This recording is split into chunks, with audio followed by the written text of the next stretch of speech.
Wakil Presiden terpilih Gibran Rakabuming Raka menanggapi pernyataan Sekjen PDI Perjuangan Hasto Kristianto yang khilaf mendukung Gibran sebagai wali kota.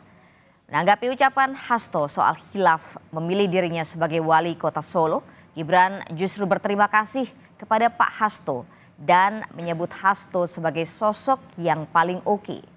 Sebelumnya Hasto tak hanya bilang khilaf mendukung Gibran sebagai wali kota. Hasto juga mengibaratkan Gibran seperti sopir truk yang masih di bawah umur menabrak kendaraan di Tol Halim.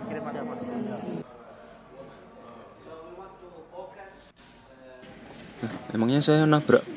Maksudnya membandingkan kan katanya SIM juga butuh batasan umur, begitu juga Wapres gitu sih Mas. Ya udahlah, ngikut Pak Hasto. Terima kasih Pak Hasto untuk masukannya. Juga menyesal mendukung Mas Gibran jadi wali kota dari PDI, Mas. Ada tanggapan, Mas? Ya, terima kasih Pak Hasto. Katanya khilaf katanya Mas. Oke lah, ya mohon maaf Pak Hasto. Termasuk juga menyindir Pak Jokowi selalu mengucapkan kata bohong itu, Mas. Oh iya, mohon maaf Pak Hasto. Ya, terima kasih. Pak Hasto paling oke. Ya, Mas. Ya, kami jujur aja khilaf dulu ketika ikut mencalonkan Gibran. Kedewasaan di dalam mengemban jabatan-jabatan tertentu untuk sopir truk aja itu berbahaya, apalagi kaitannya dengan mengelola suatu negara sebesar Indonesia. Pak Hasto adalah sosok yang berjiwa kerdil, ya, sebatas seorang politisi yang tidak bisa menerima kekalahan secara gentleman. PDI Perjuangan khilaf saat mengusung Gibran sebagai calon wali kota Solo pada 2020 lalu.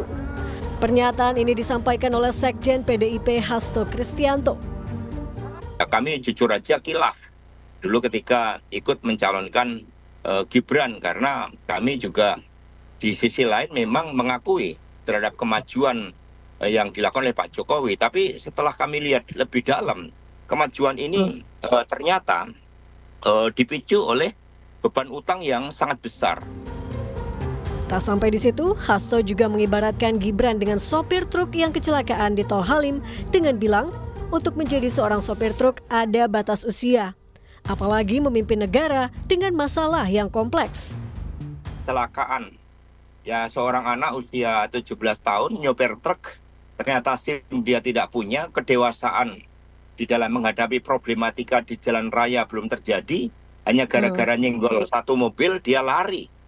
Ini sebagai contoh bagaimana ketika orang hanya berorientasi pada hasil, proses usia itu diabaikan, maka ini juga berbahaya.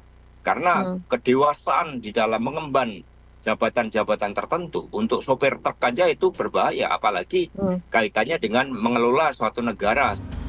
Pernyataan Sekjen PDIP ini pun direspon oleh Waketum Gerindra Habibur Rahman dengan menyebut Hasto Kristianto berjiwa kerdil. Hasto tidak menunjukkan sikap sebagai seorang negarawan karena tidak menunjukkan rasa hormat kepada rivalnya.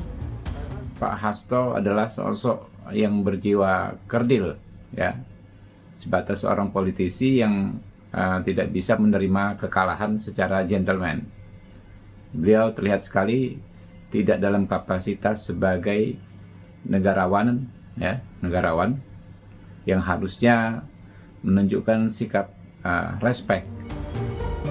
Tak hanya sindiran kepada Wakil Presiden terpilih, PDIP yang tergabung dalam TPN Ganjar Mahfud sudah melayangkan gugatan perselisihan hasil pemilu atas kemenangan Prabowo Gibran di Pilpres 2024. Persidangan sengketa pemilu pun sudah mulai bergulir di MK.